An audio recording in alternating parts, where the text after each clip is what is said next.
ይቅርታ አድርጊልኝ እናቴ። ይዛን ስትጓዝ የነበረችው ጀልባ ልታደርሰን አልቻለችም። ማዕበሉ ከብዷት ወደ ግራና ወደ ቀኝ እየተንገዳገደች ነው። እንድሞት እንኳን ፍላጎት አልነበረኝም። ካሰብኩት ደርሼ ልደውልልሽ እንጂ የኔን መርዶ ልትሰሚ አስቤው አላውቅም እናቴ። ባህር ግን ጨካኝ ነው። ላደርግልሽ ያሰብኩት ስላደርግልሽ ባህሩ ሊውጠኝ ነው።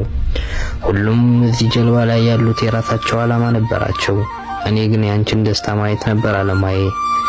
ይቅርታ በቃ እናቴ። ጀልባዋ ግማሽ የሚሆን በውሃ እየሞላች ነው። ከፊታችንም ኃይለኛ የሚባል ማዕበል እየመጣብን ነው።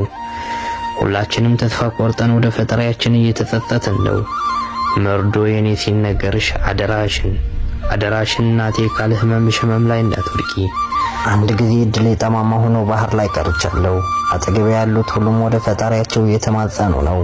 በቃ ቻው በይ እናቴ፣ በእኔ እንዳታዝኝ። አንዴ ሄጃለሁ፣ ከኔ ኋላም እንዳይከፋሽ እናቴ። ሁሉም እንዳሰብነው አልሆነም። ያሰብነው ብዙ ነበር።